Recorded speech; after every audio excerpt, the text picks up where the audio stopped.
구글 브레인을 설립해 구글의 딥러닝 프로젝트를 감독하고 바이두의 수석 과학자로 3년간 일했던 앤드류 응은 현 시대 가장 뛰어난 딥러닝 과학자 중 한 명입니다. 이 앤드류 응 교수는 온라인으로 250만 명이 넘는 학생들에게 딥러닝을 가르쳐 딥러닝 민주화를 이끌었던 인물인데요. 2020년 8월 13일 AI 커뮤니티에 앞으로 AI를 통해 4가지를 해결해야 한다는 취지의 글을 남겼습니다. 첫 번째, 기후 환경 문제. 두 번째, 가짜뉴스. 세 번째, 코로나19를 포함한 헬스케어. 네 번째, 설명 가능한 AI. 현재 기후변화가 매우 심각하고 빠르게 변화하고 있습니다. 국내뿐 아니라 2020년 라니냐가 발생할 가능성이 높다고 합니다. 미국의 연방해양대기청에서는 라니냐 발생 가능성이 60%에 달한다고 말하고 있고, 올 가을부터 내년 초 겨울까지 라니냐가 지속될 가능성이 55%에 달한다고 합니다. 평소에 무역풍이 이렇게 태평양의 동쪽에서 태평양의 서쪽으로 부는데요. 이 무역풍이 평년보다 강하게 불게 되면 이 부분의 바닷물들이 서쪽으로 더 이동하게 되겠죠? 그럼 그만큼 표층 바닷물이 서쪽으로 이동해 깊은 곳에 있던 찬 바닷물들이 위로 올라오게 됩니다. 적도 부근 동태평양 해수면 온도가 0.5도만 낮아도 라니냐라 하는데 현재는 무려 1도가 낮다고 합니다. 많은 바닷물이 강한 무역풍을 따라 아시아로 이동해 상승 기류를 만들어 많은 비를 내립니다. 거꾸로 미국에서는 비가 적게 내려 겨울에 가뭄 피해를 줍니다. 실제 라니냐가 발생했던 2012년에는 옥수수 값이 폭등한 적이 있었죠. 최근에 중국이 미국에게서 옥수수를 대량으로 사들인 것은 자국의 홍수뿐 아니라 앞으로 있을 식량난에 대비한 것일지도 모릅니다. 왜 이런 전 지구적인 기후변화가 일어나는지에 대해서는 여러 추측과 가설만이 나타나고 있어 향후 AI를 통해 해결해야 한다는 것이 앤드류 응의 이야기죠. 두 번째, 가짜뉴스는 인터넷의 발달로 정보가 더 빠르게 오가면서 사람들이 잘못된 정보를 접하기가 쉬워져 사회적으로 낭비되는 비용이 많아지는 것을 말합니다. AI를 통하면 실제 인터넷에 잘못된 정보가 퍼져나가기 전에 차단하고 필터링하는 것이 가능해진다는 것이죠. 세 번째, 코로나와 같은 전 인류를 위협하는 바이러스가 나타난다 해도 신속하게 제압할 헬스케어 분야에서도 AI가 필요합니다. 이 세 분야들은 AI의 힘을 빌리지 않고서는 해결하기 어려운 문제들입니다. 앤드류 응은 이렇게 AI가 인류에게 꼭 필요한 수단이며 결국 나아가야 할 길이라는 것을 이야기하는 것이죠. 그렇다면 네 번째, 설명 가능한 AI는 무엇을 의미할까요? 우리가 지난 영상들에서 알아냈던 것처럼 현재의 AI는 머신러닝을 통해 답만 도출해냅니다. 예를 들어 신종 바이러스의 근원지를 AI로 밝혀냈다고 합시다. AI는 중국의 우한이 바이러스의 근원지라고 지목했다고 해볼까요? 그럼 우한 지역 사람들은 당연히 반발할 것입니다. 왜 우리냐? 이해할 수 있게 설명해라. 하지만 현재의 AI 기술로는 이 설명이 불가능합니다. 겹겹이 인공신경망을 거쳐 연산된 결과가 그렇다는 것일 뿐 인간이 이해할 수 있게 설명하지 못한다는 것이죠. 이 문제를 해결하지 못하면 앞으로 AI가 도입되는 각 분야에서는 윤리 문제로 더 커질 것입니다. 범인은 너다. 왜 나냐? 인공지능이 그렇다고 했다. 와 같은 인간이 납득하기 어려운 설명을 AI의 신뢰도가 높기 때문에 받아들여야 하는가 하는 문제로 변질된다는 것이죠.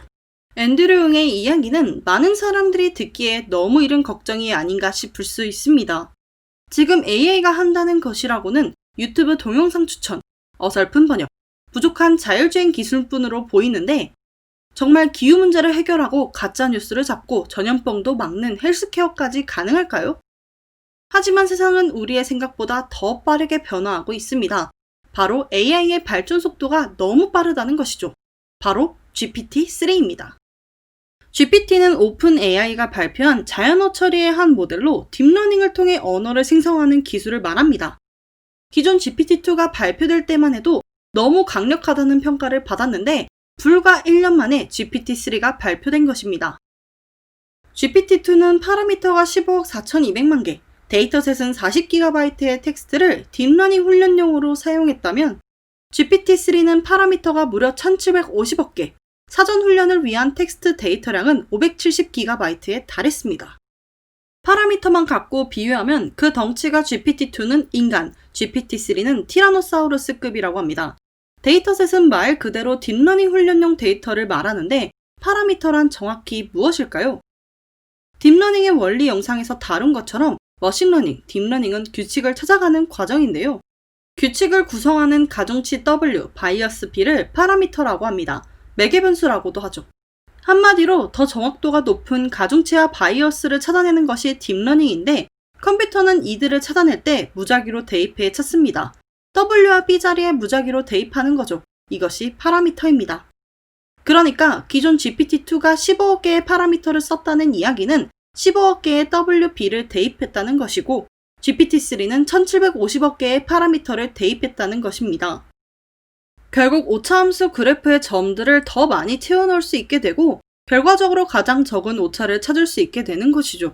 GPT-3에서 파라미터를 1750억 개로 높였다는 것은 그만큼 딥러닝의 정확도가 높아질 수밖에 없습니다. 뿐만 아니라 기존의 전통적 방식에서는 저렇게 많은 파라미터와 데이터셋으로 사전 훈련을 시킨 후에도 완성된 모델에 추가 데이터를 투입해 파라미터를 업그레이드하는 파인튜닝이 필요한데요.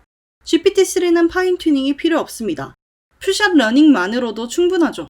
퓨샷 러닝에 대해 이해하기 위해 몇 가지 개념에 대해 알아보고 넘어가고자 합니다. 먼저 제로샷 러닝인데요. 예를 들어 AI에게 호랑이 사진을 주며 이 동물은 호랑이라고 해 라고 학습시키고 이번엔 사자 사진을 주며 이 동물은 사자라고 한단다 하고 학습시켰다고 합시다. 이제 아무런 사진을 주지 않고 라이거는 호랑이처럼 줄무늬가 있고 사자처럼 갈기가 있는 동물이란다 하며 학습시켰다고 해볼까요? 단 한 장의 사진도 보지 않았음에도 AI는 라이거를 보고 저 동물은 라이거라고 합니다. 이것이 바로 제로샷 러닝이죠. 파인튜닝의 데이터가 많이 필요했던 그간의 단점을 보완하는 방식입니다. 원샷 러닝은 단 한 장의 사진으로 학습시키는 것을 말하는데 고양이 사진을 하나 보여주며 이게 고양이야 라고 학습시키면 다른 고양이를 보고서도 고양이다 라고 알아맞추는 것입니다. 그럼 퓨샷 러닝은 무엇일까요? 말 그대로 몇몇 장의 사진을 보여줘 학습시키는 것을 말합니다. 소수의 데이터만으로도 학습이 가능하기 때문에 퓨샷 러닝은 데이터가 부족할 때에도 모델을 훈련시킬 수 있죠. 현재까지 딥러닝은 정말 많은 사진, 다시 말해 데이터가 필요한데 이 퓨샷 러닝만 제대로 도입되어도 AI는 더 빠르게 발전할 것입니다. 인간이 학습하는 것과 비슷한 방식이기 때문이죠. 대만의 AI 전문가 리카이프는 네로우 AI에 머물고 있는 현재의 딥러닝이 제너럴 AI, 인간과 비슷한 수준까지 가려면 얼마나 많은 시간이 필요할지 함부로 예상할 수도 없다고 했습니다. 하지만 GPT-3처럼 추가적인 데이터로 미세 조정하지 않아도 퓨샷 러닝으로 자연어 처리 모델을 만들 수 있다는 것은 놀라운 성장 속도죠. 오픈AI에서 이 GPT-3에 대한 논문 Language Models are Future Learners를 공개했는데요. 레퍼런스를 제외해도 67페이지나 되기 때문에 중요한 부분만 살펴보도록 할까요? 먼저 이번 GPT-3의 가장 큰 성과에 대해 미세 조정이 필요 없어 데이터셋을 줄일 수 있다고 언급하고 있습니다. 앞서 다룬 퓨샷 러닝 이야기죠. 이 그래프를 살펴보면 제로샷 원샷 러닝에 비해 퓨샷 러닝의 경우 정확도가 올라간다는 것을 확인할 수 있습니다. 파라미터도 1750억 개로 늘리니 정확도가 확연하게 올라갔죠. 이 표는 GPT-3를 이용해 AI가 뉴스 기사를 작성하게 하고 그 기사들을 미국인 80명에게 주어 기계가 썼는지 사람이 썼는지를 물어본 결과인데요. 같은 GPT-3 중에서도 파라미터를 1750억 개까지 늘린 경우 미국인의 48%가량이 기계가 쓴 기사를 사람이 썼다고 착각했다고 합니다. 다만 이러한 가능성들을 보여주는 대신 여러 한계점들도 서술하고 있는데요. 추론 능력이 떨어지고 훈련시킬 비용이 최소 2,500만 달러 이상이 들기 때문에 아직까지 그 한계가 명확합니다. 인터넷에서 긁어모은 데이터를 학습시켜본 결과 AI가 성적 차별 발언, 인종 차별 발언도 서슴지 않고 해버렸죠. AI 발전 과정에서 GPT-3의 의의는 무엇일까요? 이 논문의 끝부분에서 그 의의가 다시 언급되는데요. 미세 조정 없이도 딥러닝의 성능을 높일 수 있다는 점과 파라미터를 1750억 개까지 늘린 초대형 언어 모델에서도 퓨샷 러닝의 도입이 가능했다는 점입니다. 이것은 향후 미세 조정에 필요한 데이터가 부족하다 하더라도 AI가 그 분야에 도입될 수 있다는 가능성을 보여줍니다. 이 GPT-3를 발표한 오픈AI는 사실 일론 머스크가 알트먼, 기타 투자자들과 함께 만든 단체입니다. 스티븐 호킹 박사가 인공지능이 더 발달해 스스로를 재설계할 능력을 갖춘다면 인류 최대의 위협이 될 것이라 했던 그 염려의 동기를 받아 전적으로 인류에게 이익을 주는 것을 목표로 AI를 연구하고 그 특허와 기술을 대중에 공개하는 단체이죠. 하지만 2018년 일론 머스크는 오픈 AI를 떠났고 비영리 단체였던 오픈 AI는 자회사 오픈 AI LP를 만들어 오픈 AI ALP는 제한적으로 영리 추구가 가능하게 만든 후 직원들을 자회사로 옮겨 사실상 돈을 벌 수 있는 회사로 변화하고 있죠. 이렇게 원래 있던 오픈 AI의 그 놀라운 발전 속도에 대해 많은 사람들은 일론 머스크에게 다가가 묻고 싶었을 것입니다. 당신이 있던 오픈 AI에서 GPT-3가 개발된 걸 어떻게 생각하냐고요. 그것이 실제로 일어났습니다. GPT-3에 대해 어떻게 생각하나요? 라며 한 네티즌이 묻자 기존 GPT에서 GPT-3로 개선 속도가 굉장히 인상 깊습니다. 이 속도로 계속 간다면 GPT-5, GPT-6쯤 가면 사람보다 똑똑하겠네요. 2, 3년 전에 오픈 AI를 나왔기 때문에 이것은 외부인으로서의 의견입니다. 라고 했죠. GPT-3를 두고 이제는 사람과 다름없다며 과대 광고하는 경우도 많습니다. 오픈 AI의 CEO 샘 알트만은 이를 잠재우기 위해 아직 갈 길이 멀고 심각한 약점들이 많다고 했죠. 하지만 GPT-3를 보면 현재의 AI 발전 속도가 생각보다 더 빠르다는 것과 모델이 완성된 후 데이터셋이 부족한 상황에서도 퓨전 러닝을 통해 충분히 AI를 도입할 수 있다는 점을 확인할 수 있었습니다. 앞으로도 AI 시대가 더 가속화될 것이라 전망할 수 있죠. AI에 적절한 투자를 하는 기업들에겐 앞으로 더 큰 기회가 올 것입니다. 시청해주셔서 감사합니다. 좋아요와 구독은 제작에 큰 힘이 됩니다.